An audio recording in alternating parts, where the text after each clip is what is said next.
किसन नगर पासूनच माझी सुरुवात झाली. त्यामुळे ही किसन नगरची होळी दरवर्षी न चुकता या ठिकाणी या उत्सवाला मी येत असतो. परिवार सहकुटुंब या ठिकाणी आमच्या सर्व कार्यकर्त्यांसह किसन नगर वासियांच्या सोबत ही होळी साजरी होते. आता होळी दहन झालेलं आहे, होळी पेटलेली आहे आणि मी होळीच्या महाराष्ट्रातल्या तमाम जनतेला मनापासून शुभेच्छा देतो. उद्या धुलीवंदन आहे, त्याचही मनापासून धुलीवंदनाच्या मनापासून शुभेच्छा. या महाराष्ट्रावरती इडापिडा दुःख संकट सगळी या होळीमध्ये जळून खाक हो आणि महाराष्ट्रातल्या जनतेच्या जीवनामध्ये सुखाचे समृद्धीचे दिवस येवो. आणि उद्या धुलीवंदन आहे, धुलीवंदन देखील सगळ्यांनी खरं म्हणजे गेले 2.5 वर्ष सप्तरंगाची आनंदाची उधळण आम्ही केलीच आहे. यापुढे देखील लोकांच्या जीवनामध्ये सप्तरंगाच्या आनंदाची उधळण होत राहील. आणि या होळी निमित्त आणि उद्या धुलीवंदनाच्या निमित्त पुन्हा एकदा मी महाराष्ट्रातल्या तमाम जनतेला, मग आमचे लाडके शेतकरी असतील, लाडक्या बहिणी, लाडके भाऊ, लाडके ज्येष्ठ तमाम नागरिकांना मनापासून शुभेच्छा देतो.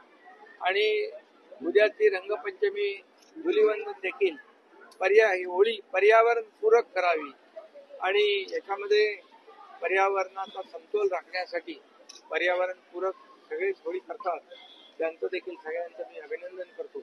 आणि या महाराष्ट्रामध्ये, कोकणामध्ये, महाराष्ट्रामध्ये होळीचं उत्सव फार मोठा जोरात होत असतो. होळीचं महत्व खूप आहे आणि म्हणून पर्यावरण पूरक होळी आणि धुलीवंदन साजरा करा अशा मनापासून या ठिकाणी सगळ्यांना शुभेच्छा देतो. प्रदूषण मुक्त आणि पर्यावरण पूरक अशा हे दोन्ही सण साजरे होतील.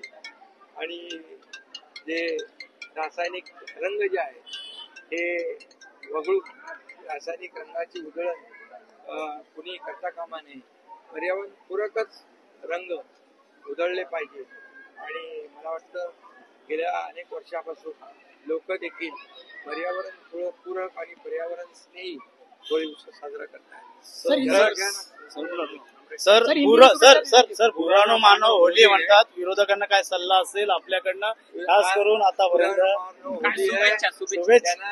शुभेच्छा देतो, त्यांना देखील मनापासून शुभेच्छा देतो.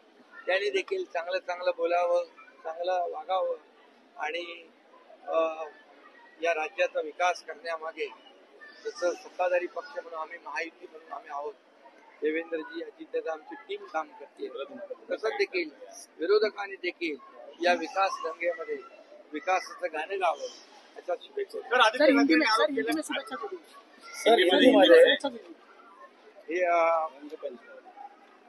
आज होली है, कल रंग पंचमी है. होली के लिए मैं सभी लोगों को, महाराष्ट्र की तमाम जनता को शुभकामनाएं देता हूँ, बहुत बहुत बधाई देता हूँ. और ये होली और धुलीवंदन ये पर्यावरण पूरक, पर्यावरण स्नेही इसका ये उत्सव मनाया जाए ऐसा आह्वान करता हूँ. क्योंकि यहाँ पर पिछले कई सालों से सभी लोग ये केमिकल वाले कलर अवॉइड करते हैं, ये बहुत अच्छी बात है. और इसलिए पर्यावरण पूरक ही रंगों का इस्तेमाल करें. हमारे 2.5 साल में ये सप्त रंगों की बरसात हमारी सरकार कर रही है. आगे भी वैसे सप्त रंगों की बरसात होगी और महाराष्ट्र के ऊपर जितने भी मराठी में कहते हैं इड़ा पीड़ा, दुख संकट जो भी है दूर हो जाए, ये होली में जलकर खाक हो जाए, उनके जीवन में अच्छा सब कुछ हो जाए, अच्छे दिन आ जाए, उनका जीवन सुखी समृद्धि आनंदी हो जाए, ऐसी मैं शुभकामनाएं देता हूँ. क्या विरोधकों पुरानो मानव होली है असं सगळं म्हणतात. पुरानो मानव होली है और इसमें सब लोगों को एक साथ जोड़ने वाला ये त्योहार है. ये कोई एक पार्टी का, पक्ष का ये उत्सव नहीं है. इसमें सभी लोग साथ में आकर होली और रंग पंचमी मनाते हैं. ये देश का, महाराष्ट्र का, कोंकण का बहुत बड़ा उत्सव है और इसलिए सभी जो विरोधी पार्टी है उनको भी मैं सलाह दूंगा कि होली में सब कुछ जल जाए और अच्छे दिन अच्छा सब कुछ उन्होंने भी सहयोग करे, अच्छे सरकार के अच्छे कार्यक्रम में सम्मिलित हो जाए और उनको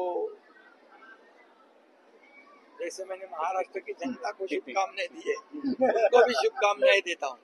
अच्छा बोलो सर। बबन मुरे की कितनी कमी खलेगी इस तरीके से अभी आपके करीबी थे? हमारा एक बहुत ही फाउंडर कार्यकर्ता बबन मुरे ये हर उत्सव का बहुत ही आयोजन करता था और वो आज हमारे बीच नहीं है। इसकी कमी निश्चित रूप से हमारे सबके दिल में है, इसलिए मैं उनको भी श्रद्धांजलि अर्पित करता हूँ।